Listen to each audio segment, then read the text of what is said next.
हाय दोस्तों, आप सभी का आपके अपने चैनल दक्ष फाउंडेशन में मैथ साइंस में स्वागत है। ठीक है, तो जैसा कि हमारा सेशन त्रिकोणमिति का चल रहा है और ये लास्ट सेशन है त्रिकोणमिति में ऊंचाई और दूरी का। ठीक है, तो आइए ऊंचाई और दूरी का कुछ प्रश्न करते हैं। देखिए, हमारा एक पहला प्रश्न है, कह क्या रहा है कि एक समतल में खड़ी एक मीनार। ठीक है भैया, जैसे जैसे प्रश्न में क्या है वैसे वैसे हम सारी प्रक्रियाओं को हम करते जा रहे हैं। ठीक है, देखिए समतल में खड़ी एक मीनार की छाया। देखिए आपका क्या है, समतल है, जमीन पे ही मीनार खड़ी होगी ना, तो इसको हम मीनार मान ले रहे हैं। ओके, उस स्थिति में 40 अधिक हो जाती है जब सूर्य का उन्नयन कोण 60 से घटकर 30 हो जाता है। अर्थात जब उन्नयन कोण, देखिए जब उन्नयन कोण क्या हो जाता है, 60 से घटकर 30 हो जाता है। इसका मतलब यह हुआ कि 60 से तात्पर्य यह है कि पहले हमारा उन्नयन कोण कितना रहा होगा, 30 रहा होगा, क्योंकि उन्नयन कोण तभी बढ़ेगा जब हम मीनार की ओर जाएंगे। ठीक है, तो ये हमारा कितना है, 30 डिग्री दिया हुआ है, और ये कोण हाँ 60 डिग्री घट जाता है। तो आपका ये कितना घटा, 30 हो जाता है, अर्थात हाँ 40 अधिक हो जाता है। अर्थात यहाँ से 40 क्या हो जाता है, घट जाता है जब सूर्य का उन्नयन कोण 60 से घटकर 30 हो जाता है। ये आपका क्या है, 60 डिग्री है। अर्थात छाया के एक सिरे से मीनार के शिखर का उन्नयन कोण, ठीक है, छाया के, तो आपका मीनार के शिखर का उन्नयन कोण 60 डिग्री, सॉरी ये आपका 60 डिग्री है। तो डी भी छाया, इसको आप क्या करिए, डी मान लीजिए और इसको बी, इसको आप ए मान लीजिए और इसको सी। तो डी बी छाया की लंबाई, जबकि उन्नयन कोण 30 डिग्री है, तब मीनार की ऊंचाई बताओ। हमें क्या बताना है, मीनार की ऊंचाई। इसको आप यच मान लीजिए। क्या मानेंगे, यच मान लीजिए। तो इसको इसमें हाँ इसमें इसको कुछ मान लीजिए, इसको आप वाई मान लीजिए या यक्स मान लीजिए, कुछ भी मान सकते हैं। देखिए ये पूरी लंबाई कितनी होगी, एक्स प्लस 40 होगी। ओके, तो इस तरह से इसमें कितने समकोण त्रिभुज का निर्माण होता है, 2 समकोण त्रिभुज का निर्माण होता है। तो आइए इस प्रश्न को सॉल्व करने की हम कोशिश कर रहे हैं। तो देखिए ये 30 डिग्री क्या है, ये मीनार, ये जो मीनार है इसके शिखर का उन्नयन कोण इस बिंदु पर बन रहा है। तो इस बिंदु की जो आधार रेखा होगी ये मीनार से टच कर रही होगी। ठीक है, तो ये जो 30 डिग्री है ये मीनार और इस आधार का, अर्थात ये जो हमारा, देखिए समकोण त्रिभुज के बारे में सोचिए, ये जो दो समकोण त्रिभुज का निर्माण हो रहा है, इसमें एक समकोण त्रिभुज बी डी ए है और एक समकोण त्रिभुज बी सी ए है। ठीक है, तो बड़ा वाला जो समकोण त्रिभुज है, ठीक है, समकोण त्रिभुज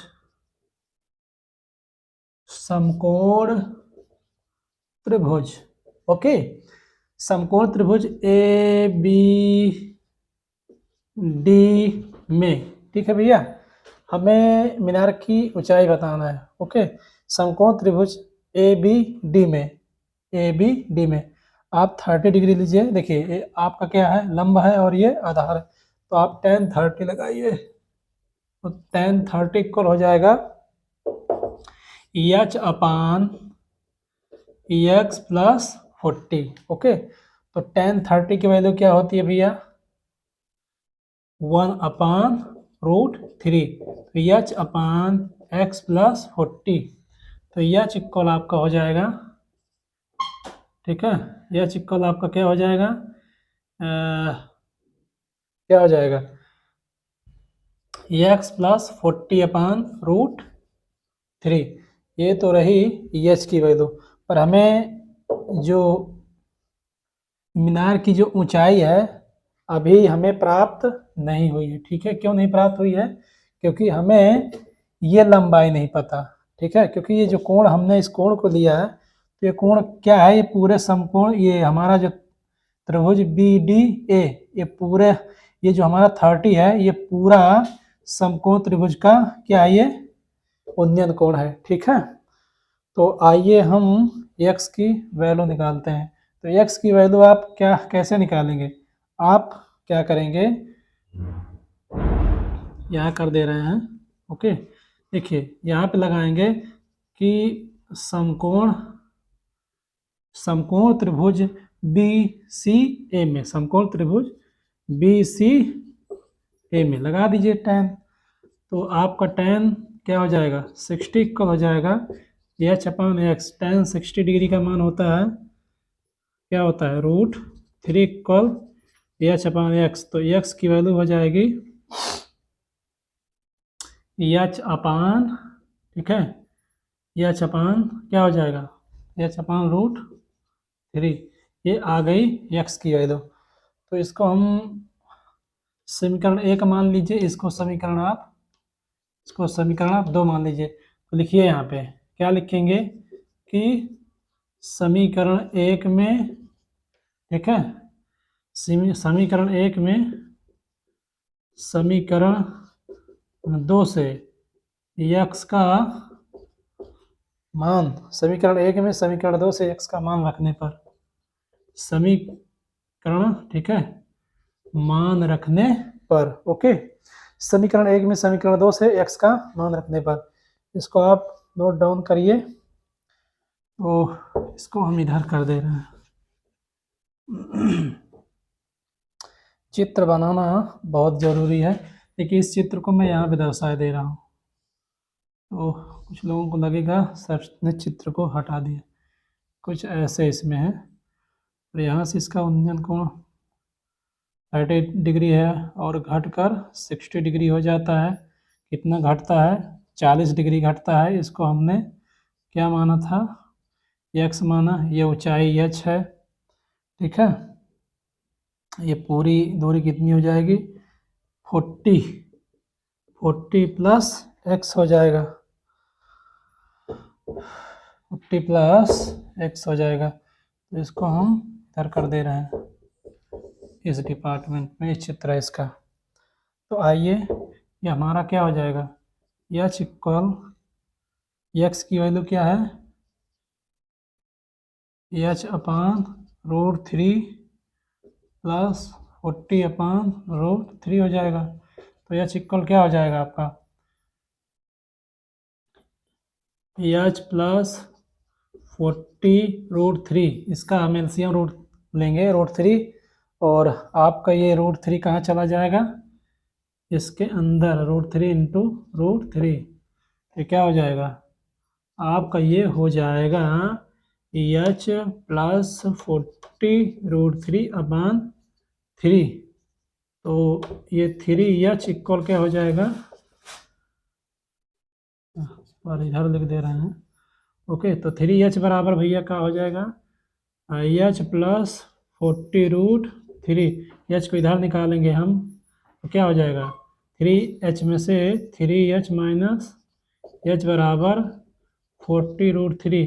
तो 2h इक्वल 40√3/2, 2 से जब 40 का आधा क्या हो जाएगा, 20, तो आपका 20√3 आ जाएगा, ठीक है। तो यहाँ पे h की वैल्यू कितनी आई, h की वैल्यू 20√3 मीटर, ठीक है, 20√मीटर। तो किसकी ऊंचाई आई भैया हमें प्राप्त हुई, मीनार की। तो ये रहा आपके प्रश्न का सॉल्यूशन, ठीक है।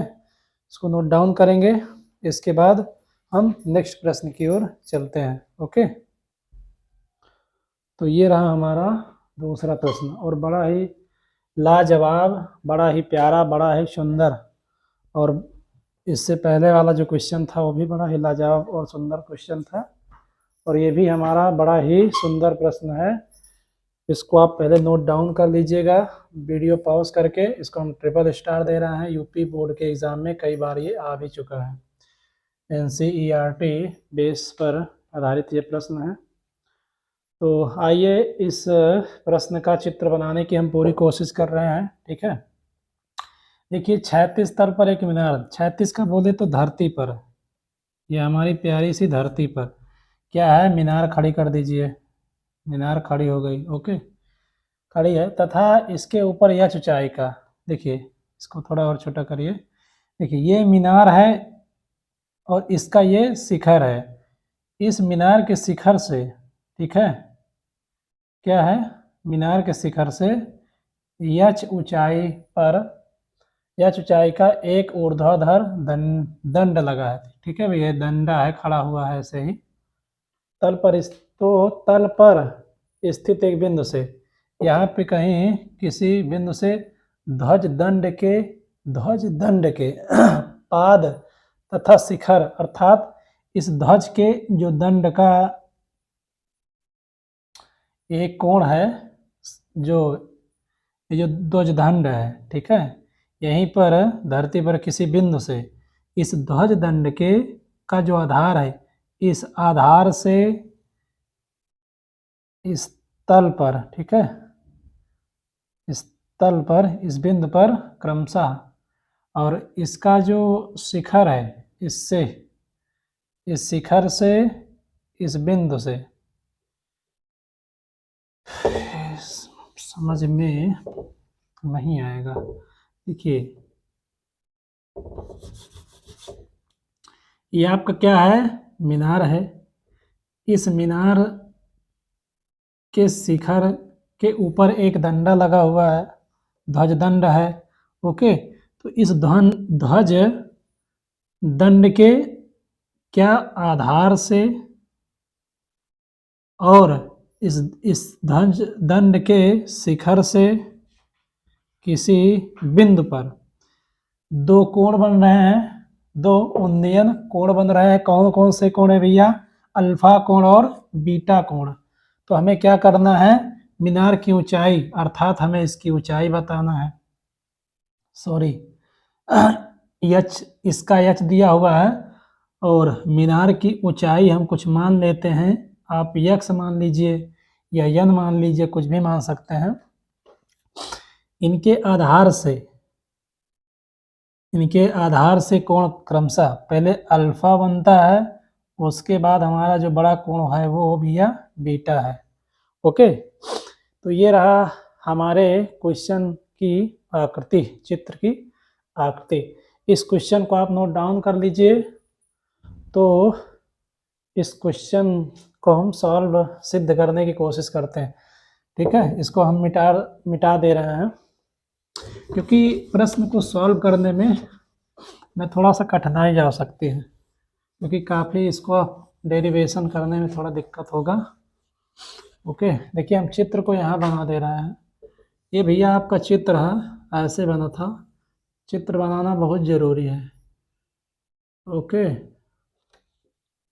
ये बना दीजिए, मान लीजिए मीनार की ये क्या है, ऊंचाई, इसको हमने यक्स माना, इसी पर आपके ध्वज दंड लगा हुआ है यच ऊंचाई का, और इससे दो कोण बन रहे हैं, इस ध्वज दंड के शिखर से और इस ध्वज दंड के आधार पाद बिंदु से, ये हमारा अल्फा है और ये पूरा भैया बीटा है, ओके, ये पूरा क्या है, बीटा है, हमें दिखाना क्या है, क्वेश्चन में हमें क्या दिखाना था, हमें प्रश्न में क्या सिद्ध करना है, एच tan अल्फा अपान H tan alpha minus tan beta, okay, हमें ये दिखाना है, हमें इसको दिखाना था, इसको आप बीटा मानिए, ये आपका बीटा था और ये आपका अल्फा होगा, ओके, ये हमें सिद्ध करना है, तो आइए हम कुछ मान देते हैं, ये आप इसको क्या करिए, इसको बी मानिए, सी मानिए, डी मानिए और ई मानिए, आप सुविधा के अनुसार कुछ भी मान सकते हैं, तो आइए चलते हैं, यहाँ पे जैसा कि दो समकोण त्रिभुज बनते हैं, तो समकोण त्रिभुज पहले हम क्या करते हैं, इसको कुछ मान लेते हैं, ओके, और देखिए पूरी इसकी ऊंचाई कितनी हो जाएगी, यक्स प्लस एच हो जाएगा, यक्स प्लस भैया एच हो जाएगा, तो ठीक है, आइए चलते हैं हम अपने प्रश्न की ओर, देखिए, तो पहले आप क्या करिए कि यहाँ कुछ लिख दीजिए कि समकोण त्रिभुज, बड़ा वाला त्रिभुज लेंगे हम, समकोण त्रिभुज बी ई सी में, ठीक है, समकोण त्रिभुज बी ई सी में, ठीक है भैया। तो हम क्या लगाएंगे, टेन बीटा बराबर क्या हो जाएगा, इसका कुछ मान लीजिए या भुजा आपकी दी हुई है, क्या हो जाएगा, एक्स प्लस एच अपान बी सी, क्योंकि हमारा इसका मान क्या है, हम किस भुजा को ले रहे हैं, यहाँ पे दर्शा दे सकते हैं इसको, ए सी अपान बी सी, समीकरण आप इसको एक मान के चलिए। ओके, तो यह आप लिख सकते हैं कि स्टेप अप, और b c equal x plus h upon tan beta. Okay, इसको आप क्या मानिए, समीकरण एक मानिए। ओके, इसको हम हटा दे रहे हैं। तो आइए अब चलते हैं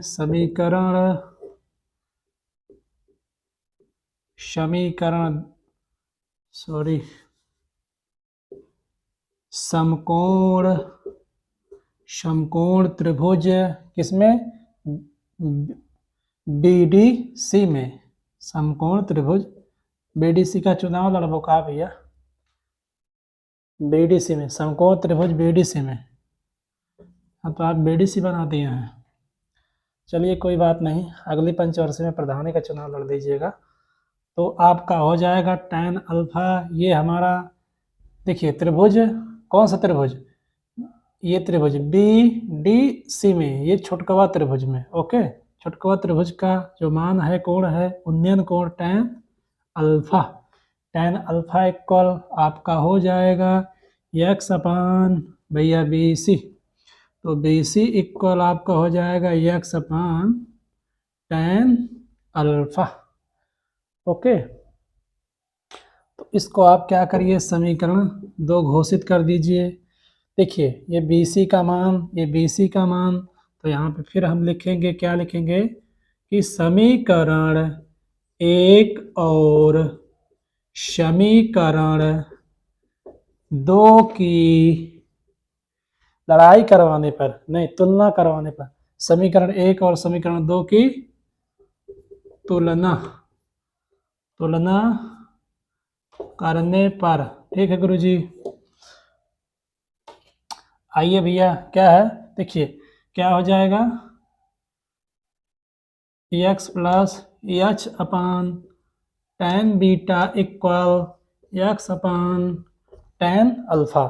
तो ये रहा आपका BC और BC दोनों की तुलना करने पर हमें क्या चाहिए था, हमें सिद्ध h के रूप में चाहिए। देखिए हमें x का मान निकालना है, x का मान निकालना है, तो निकाल दीजिए, इसमें क्या दिक्कत है।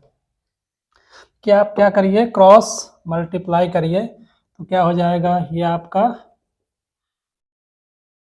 हो जाएगा tan alpha x plus H equal x tan beta, अंदर जाइए घर के, तो ये हो जाएंगे x के साथ tan अल्फा, और ये बेचारे चले जाएंगे h के साथ tan alpha, h tan alpha equal x tan beta. एक साथी दोनों साथी को आप एक तरफ कर लीजिए, तो ये अकेला हो जाएगा, h भाई साहब tan अल्फा के साथ चले जाएंगे, अल्फा साथ इनका छोड़ के x के साथ चले जाएंगे, तो x tan बीटा माइनस ये हो जाएंगे x tan अल्फा।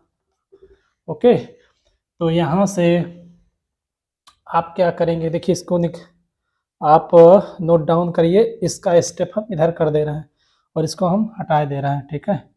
इसका स्टेप ये था और इसका अगला स्टेप हम इधर कर दे रहे हैं। बड़ी लड़ाई हो रही है भैया क्वेश्चनों में। ओके, तो आपका क्या था भैया, हाँ H tan alpha equal x tan beta minus x ten आपका अल्फा।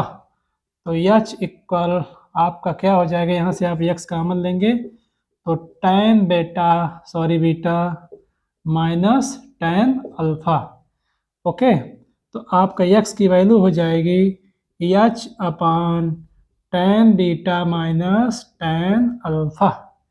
This is proof. देखिए हमें यही सिद्ध करना था। ओके, इति सिद्धम। ओके, ये हमारा बड़ा ही इंपॉर्टेंट प्रश्न था, इसको आप नोट डाउन कर लीजिएगा और अपनी नोटबुक में नोट करके इसको रख लीजिएगा। इसको हम ट्रिपल स्टार भैया दे रहे हैं, बड़ा ही महत्वपूर्ण प्रश्न है। UP board sorry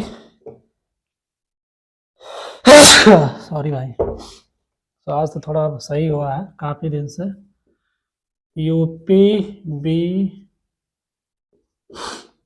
board exam, ठीक है, की दृष्टि से बहुत ही इम्पोर्टेंट और उम्दा प्रश्न है। इस प्रश्न को आप कम से कम 2 बार रिवाइज करिएगा, 2 नहीं तो 3 बार, 3 नहीं तो 4 बार। और चित्र को इसका जो चित्र है जो है बहुत ही इम्पोर्टेंट है। आप क्वेश्चन को ध्यान से पढ़िए, उन्नयन कोण कहाँ पे बन रहा है, और देखिए जो क्वेश्चन में कहता जाए उसको आप बस बनाते जाइए। इतना आपको पता होना चाहिए कि उन्नयन कोण कहाँ बनता है, अवनमन कोण कहाँ बनता है, तभी आप ऊंचाई और दूरी के चित्रों को बना सकते हैं। ठीक है, तो इसको आप नोट कर लीजिएगा। और ये चित्र को हमने हटा दिया है, आप रिवाइंड करके इसको देख लीजिएगा। तो ये हमारा नेक्स्ट प्रश्न था। आइए देखिए प्रश्न क्या कह रहा है कि भूमि से 60 मीटर की ऊंचाई पर एक पतंग उड़ रही है। पतंग में लगी डोरी को अस्थायी रूप से भूमि के एक बिंदु से, ठीक है, एक बिंदु से बांध दिया जाता है और भूमि के साथ डोरी का झुकाव 60 डिग्री है। यह मानकर डोरी में कोई ढील नहीं है, डोरी की लंबाई ज्ञात की। कहने का तात्पर्य है कि डोरी जो है लगातार पतंग जा रही है, परंतु डोरी वो क्या है, तनी हुई है। और इसमें कुछ दिया गया है कि भूमि से 60 मीटर की ऊंचाई पर, अर्थात ये हमारी क्या है, भूमि है। यहाँ से इस भूमि से, ठीक है, इस भूमि से 60 मीटर की ऊंचाई पर हमारी क्या है, ये पतंग क्या कर रही है, डांस कर रही है भैया, क्या कर रही है, डांस कर रही है, डांस करवा दीजिए, ऐसे है। ओके, और कुछ बना दो, पुछड़ा पुछड़ा इसका कैसे होता है, ऐसे कुछ होता है, ठीक है। तो ये आपकी पतंग ऐसे कुछ क्या है, इस पतंग की जो ऊंचाई है, ठीक है, ये कितना है, 60 मीटर दिया गया है, कुछ ऐसे बनेगा। ये किसी बिंदु से क्या है, ये बंधी हुई है और ये लगातार चली जा रही है, परंतु इसकी जो डोरी है क्या है, तनी डोरी है। तो इसमें क्या पूछ रहा है, हाँ, डोरी की लंबाई बताना है, ये डोरी की लंबाई बताना है। भूमि तल से मीनार की जो पतंग की ऊंचाई है वो 60 मीटर है, और कुछ दिया गया है, झुकाव कितना है, अर्थात इस भूमि तल से और इस डोरी के बीच का जो कोण हमारा कितना है, 60 डिग्री, अर्थात ये क्या है, उन्नयन कोण है। उन्नयन कोण या नति कोण, या तो हम इसे नति कोण, अर्थात हमारा एलिवेशन एंगल 60 डिग्री है। तो लगा दीजिए सीधा सीधा इसमें आप, ये आपका क्या है, लंब है, लंब है, ये कर्ण है, इसका मान निकालना, सीधा सीधा आप साइन लगा दीजिए। ये हमारा क्या बन रहा है, समकोण त्रिभुज बन रहा है ना। इसको आप ए बी सी कुछ भी अपनी सुविधा के अनुसार दे सकते हैं। तो हम चलते हैं कि समकोण त्रिभुज A B A C B में, ओके, क्या लगाना है आपको, साइन 60 डिग्री। साइन 60 डिग्री को क्या है, लंब अर्थात ए बी अपान कर्ण अर्थात ए सी। क्या हुआ भैया, क्या दिया हुआ है इसका वैल्यू 60 अपान एल। तो साइन 60 डिग्री का मान क्या होता है, √3/2, √3/2 60 अपान एल। तो क्या हो जाएगा, एल इक्वल आपका क्या हो जाएगा 60 इंटू 2/√3। 60 को आप तोड़ सकते हैं, देखिए 2 त्याई भैया 6 हो गया गुणे 10 गुणे 2। देखिए इतना बेसिक में क्यों बता रहा हूँ, क्योंकि हमारे कुछ महान भाई और बहन होंगे जिनको थोड़ा कम समझ में आ रहा होगा। ओके, तो आप समझने की पूरी कोशिश करिएगा। देखिए 6 को हमने 2 तिहाई 6 में तोड़ा, भैया ये 10 है, 10 को इससे जुदा कर दिया, जुदा होके कहाँ जाओगे, 2 के साथ में रहोगे। तो देखिए 3 को हम क्या कह सकते हैं कि आप 2 लोग हो जाओ, अर्थात हम 3 को √3 इंटू √3 लिख सकते हैं। ओके, और 2 लोग होके हमें क्या करना है, इसको परास्त कर देना है, अर्थात एक लोग शहीद हो जाओ और एक लोग बच जाओ। देखो गुणा कर दो, 2 दूनी 4, 40, 40 √3 क्या आ गई मीटर। किसका मान है भैया, ये डोरी का मान है। 40 √3 क्या है, ये तनी हुई डोरी का मान। तेरा हमारा प्रश्न का हल। ठीक है, यदि आप इसको और बढ़ाना चाहें तो इसको बढ़ा भी सकते हैं √3 का मान रख के। ठीक है देखिए √3 की वैल्यू क्या होती है, √3 की वैल्यू जो होती है 1.732 होता है। ठीक है, 1.7 √3 होता है जहाँ तक मुझे पता है। ठीक है, आप क्या करिए, यहाँ पे इसको बढ़ाना है तो और बढ़ा दीजिए कि 40 इंटू 1.7 √3 गुणा कर दीजिए, ये 17। ठीक है, एक ज़ीरो यहाँ से हटेगा तो ये दशमलव इधर और बढ़ जाएगा, तो 17 3 2 गुणे 4। तो देखिए 4 दूनियम 8, 4 3 12, 1 आया भैया। ठीक है, और 4 से 28, 1 29 आया। ये इसका गुणा हम देखिए 4 दूनी 8, 4 3 12, ठीक है 12 की 2, और 4 से 28, 1 29, और 4 का नम 4, 4 2 6, अर्थात कितना आया भैया ये वैल्यू 69.28 मीटर। तो तनी हुई डोरी की वैल्यू कितनी आई, तनी हुई डोरी की वैल्यू हमारी कितनी आई, अर्थात एल की वैल्यू कितनी आई 69.28। इसको आप क्या करिए ना, सीधा सीधा 3 कह सकते हैं क्योंकि 5 से ज़्यादा है। दशमलव के बाद जो हमारा एक इकाई अंक, एक दशमलव के बाद एक संख्या के बाद, ठीक है, यदि कोई भी संख्या 5 से अधिक होती है तो उस संख्या को हटाकर उसके दशमलव के बगल वाली संख्या में 1 बढ़ा देते हैं। तो इसको हम क्या कह सकते हैं 69.3 मीटर। ये हमारी वैल्यू क्या किसकी है भैया, तनी हुई डोरी, अर्थात जो पतंग हमारी किसी हमारी ये क्षैतिज भूमि पर किसी बिंदु पर क्या है बंधी हुई थी और ये लगातार अपनी दिशा में गमन कर रही थी। तो इसमें दिया गया था कि ये जो पतंग उड़ रही है इसकी भूमि तल से ऊंचाई कितनी है 60 मीटर है। तो बाकी सब आपकी समझ से है।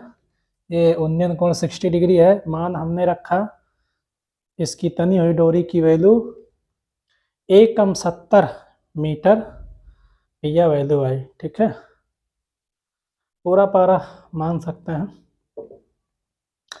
चलिए हम नेक्स्ट प्रश्न की ओर भैया चलते हैं।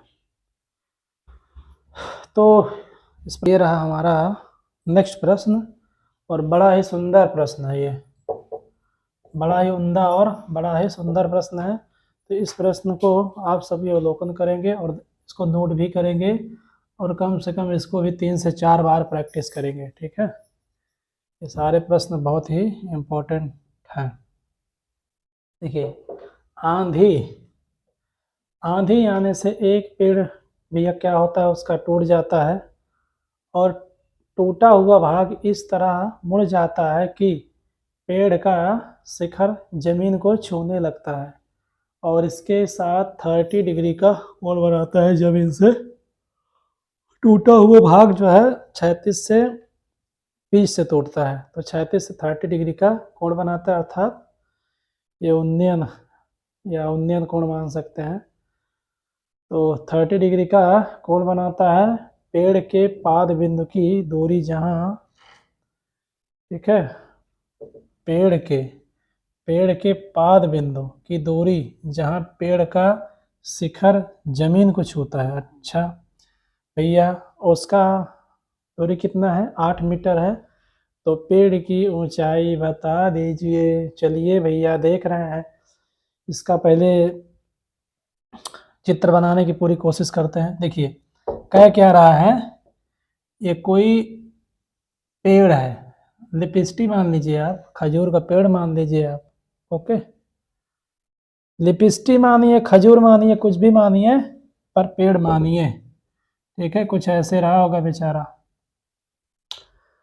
होता क्या है कि आंधी आती है तो कहीं से टूट जाता है, मान लीजिए यहाँ से, कहीं से भी तोड़ दीजिए इसको।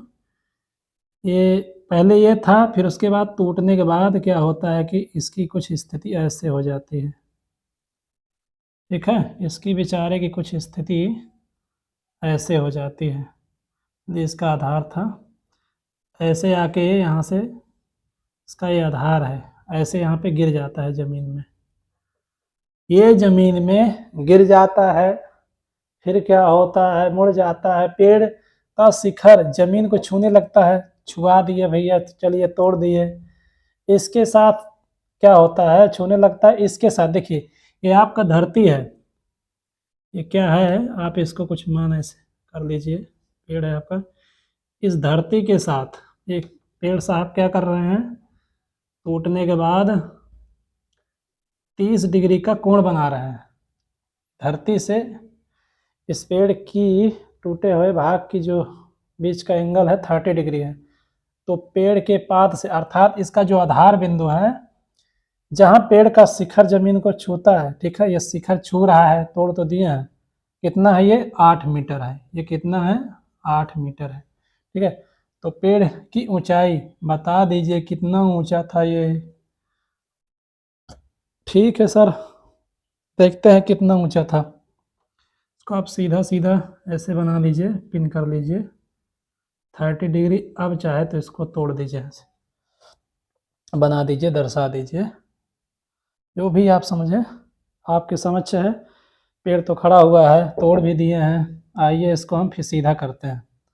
तोड़ने के बाद इसको हम फिर सीधा, देखिए पहले मान लीजिए इस पेड़ की कुछ बिंदु मान लेते हैं। देखिए आप ऊंचाई और दूरी के प्रश्नों से तभी खेलेंगे जैसे मैं खेल रहा हूँ, जब तक आप त्रिकोणमिति का जो पार्ट 16 है उसको नहीं देखेंगे, तब तक आपको ये मज़ा आने वाला नहीं है, आनंद आप इसका नहीं ले सकते हैं, और इसके प्रश्नों के साथ आप खेल नहीं सकते हैं जैसे मैं खेल कूद रहा हूँ, ठीक है। देखिए कह रहा है एक पेड़ है, पेड़ को तोड़ दिया गया है और ज़मीन से 30 डिग्री का कोण बना रहा है, और इस पेड़ से जहाँ पे टूटा हुआ भाग है इसके बीच की दूरी 8 मीटर है, ठीक है, 8 मीटर है। और ये क्या कह रहा है, जो टूटा हुआ भाग है वो 30 डिग्री क्षैतिज से बना रहा है। फिर दोबारा क्या कह रहा है कि पेड़ को तो आपने गिरा दिया है, इसको आप, अर्थात हमने तो भैया नहीं गिराया, आंधी ने गिराया है, पेड़ को आंधी ने गिराया है, तो आप इसको सीधा कर दीजिए। ठीक है, हम इसको सीधा करने की पूरा प्रयास करेंगे। देखिए यहाँ पे हम कुछ मान लेते हैं, इसको मान लीजिए ए बिंदु है, ये बी बिंदु है, ये पहले सी रहा होगा और टूटने के बाद मान लीजिए कुछ ऐसे दर्शा लीजिए, इसको सीधा करना है क्योंकि हमको ये रस्सी बांध दे रहे हैं, अभी सीधा हो जाएगा। ठीक है, ये पहले बिंदु सी था, अब ये क्या हो जाएगा, इसको आप पी मान लीजिए। क्या मान लीजिए? पी मान लीजिए। ये बिंदु पी हो गया। ठीक है, ये बिंदु पी हो गया है और हाँ और कुछ दिया है 30 डिग्री और ये ओके। हाँ चलिए ठीक है, देखिए इसमें हम क्या करेंगे, यहाँ पे लिखेंगे, क्या करेंगे, कुछ लिखेंगे कि त्रिभुज, ये समकोण त्रिभुज ही ना बना रहा है, ये 90 डिग्री होगा यहाँ पे, तो समकोण त्रिभुज, समकोण त्रिभुज ए पी बी में, समकोण त्रिभुज ए पी बी में, क्या है पी बी में, आप क्या करिए, इसको आप इसकी पूरी ऊंचाई बताना है ना हमको। देखिए हाँ ठीक है, चलिए तो ये क्या हो जाएगा, आप भुजा ही ले लीजिए, tan 30 इक्वल क्या हो जाएगा, लंब, इसमें हम लगा रहे हैं। ठीक है बाबू, ये त्रिभुज हमारा बन रहा है, तो ए बी अपान क्या हो जाएगा, आधार अर्थात 8 मीटर, या इसको लिखना चाहें तो पी ए हो जाएगा। अब दर्शा दीजिए, ए बी अपान क्या हो जाएगा, पी ए का वैल्यू कितना दिया हुआ है, 8, तो tan 30 की वैल्यू क्या होती है, 1/√3 होता है, तो ए बी अपान 8 या ए बी इक्वल हो जाएगा 8/3। ठीक है, ये जो बचा खुचा था बेचारा, इसकी लंबाई अर्थात ए बी की लंबाई कितनी आ गई, 8/√3। इसको आप नोट डाउन कर लीजिएगा या स्क्रीनशॉट ले लीजिएगा, इसका स्टेप मैं ऊपर कर दे रहा हूँ। ठीक है, तो क्वेश्चनों के साथ तभी आप खेलेंगे जब भाग नंबर 16 देखेंगे। ठीक है, उसमें काफ़ी चीज़ों को मैंने हाइट एंड डिस्टेंस के जो महत्वपूर्ण बिंदु हैं उसको मैंने समझाने की पूरी कोशिश की है, उसको आप देखिए और समझिए, फिर क्वेश्चन को सॉल्व करिए। सरल क्वेश्चनों को पहले आप देखेंगे, उसके बाद ऐसे सारे प्रश्नों को मैंने लगभग सॉल्व ही करवा दिया है, आप प्रैक्टिस कर सकते हैं, वीडियो का आनंद ले सकते हैं। ओके, देखिए ये तो रहा हमारा, ये 8 मीटर, ए बी की लंबाई हमारी 8/√3 आ गई। अब क्या करिए, देखिए ये हमें क्या प्राप्त हो गया, हाँ ये इतनी ऊंचाई प्राप्त हो गई, हमें इसको सीधा करना है ना, अर्थात जो टूटा हुआ भाग पी बी है इसको सीधा करना है, और सीधा करने के लिए पहले हमें क्या चाहिए, इसका मान चाहिए, इसकी वैल्यू चाहिए। ठीक है, इसकी हमें क्या चाहिए, वैल्यू चाहिए। देखिए आप इसमें क्या करिए, cos 30 लगा दीजिए। क्यों लगा देंगे, क्योंकि इसका वैल्यू दिया हुआ है और ये हमें चाहिए, तो और cos का वैल्यू क्या होता है, आधार बटा कर्ण होता है। ठीक है, क्या लगाएंगे कि समकोण त्रिभुज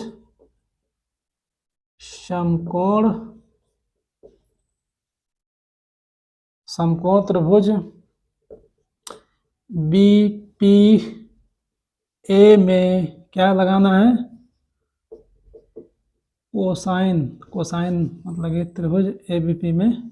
ठीक है, इतना लिख दीजिए, पर्याप्त है। अब क्या करेंगे कि कॉस, कम से कम इसको 3 से 4 बार प्रैक्टिस करना है। ठीक है, दिमाग में बैठ जाएगा, और चित्र को का भी बढ़िया से समझना, पहले समझना है इसको, उसके बाद इसके साथ प्रक्रिया करना है। cos 30 की वैल्यू क्या है, cos 30 इक्वल आपका P A upon P B. Okay, तो cos 30 की वैल्यू क्या होती है, √3/2 होता है सर जी। ये लीजिए गुरु जी, पी बी का वैल्यू दिया हुआ है, पी बी का वैल्यू तो नहीं दिया हुआ है, पी ए का वैल्यू दिया है 8 और पी बी हमें फाइंड आउट करना है, तो ए आपका हो जाएगा पी बी इक्वल 16/√3। इसको आप समीकरण 2 मानिए और इसको आप समीकरण 1 मानिए। ओके, देखिए ए बी, ये ए बी है, ए बी की वैल्यू कितना है 8/√3, हमने इसका मान निकाला, ठीक है। और पी बी, ये हमारा बिंदु क्या है, पी है, और ये हमारा बिंदु क्या है, बी है। तो हमने पी बी की वैल्यू 16 ठीक है 60/√3 निकाला। इसकी लंबाई पता हो गई, हमें इसकी लंबाई पता हो गई, इसको आप सीधा कर दीजिए। तो सीधा करने के लिए हमें क्या करना पड़ेगा,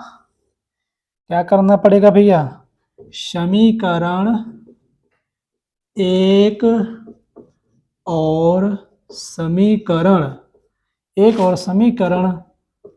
2 को जोड़ने पर, जब भैया जोड़ेंगे टेप लगा के तभी तो सीधा ना होगा, ठीक है।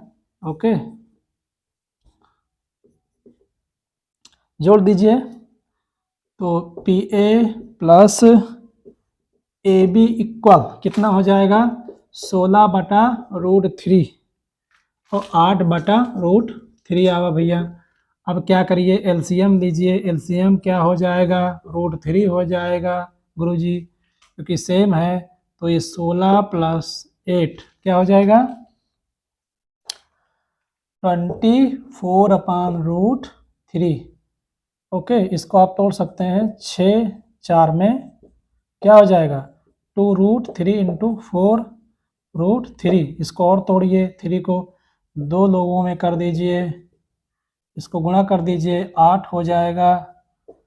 √3 नीचे वाला ऊपर वाला कट जाएगा, ये आपका बच जाएगा, क्या बच जाएगा, 8√3। अर्थात पेड़ की जो ऊंचाई थी 8√3 थी। अगर इसको और बढ़ाना है तो आप बढ़ा सकते हैं, 8 × 1.732। तो ये हो जाएगा 8 दूनी 16, 1 8 3 24 25 2 8 7 56 6 2 8 5 भैया आया, 8 का नम 8 5 13, 3 अंकों बाद दशमलव, अर्थात पेड़ कितना ऊंचा था भैया, 13.9 मीटर था। अर्थात 13.9 मीटर क्या था, AC इक्वल 13.9 मीटर। अर्थात यहाँ लिख सकते हैं, देखिए इसी को हम यहाँ पे लिख दे रहे हैं कि अतः पेड़ की ऊंचाई कितनी आई, बताओ रे बबुआ, 13.9 मीटर। हाँ जी, ओके, धन्यवाद गुरुजी बताने के लिए। सवाल देख लीजिए और इसको नोट कर लीजिए बबुआ। और ये यूपी बोर्ड में आ भी सकता है, बड़ा ही उम्दा और अच्छा प्रश्न है, क्योंकि कंसेप्ट बेस पे है। इसको नोट डाउन करिएगा। ओके, तो इसको आप स्क्रीनशॉट ले सकते हैं। ये रहा हमारा 6वां 7वां प्रश्न। तो ये 5 से 6-7 प्रश्न जो भी हुए हों, ये बड़े ही इम्पोर्टेंट प्रश्न थे। इसको आप नोट डाउन कर लीजिएगा। और आने वाला जो हमारा नेक्स्ट वीडियो होगा, एक नया टॉपिक लेकर हम आएंगे। देखिए, ज्योमेट्री या सॉलिड ज्योमेट्री, दोनों में से एक को हम स्टार्ट करेंगे। तब तक के लिए धन्यवाद और नमस्कार।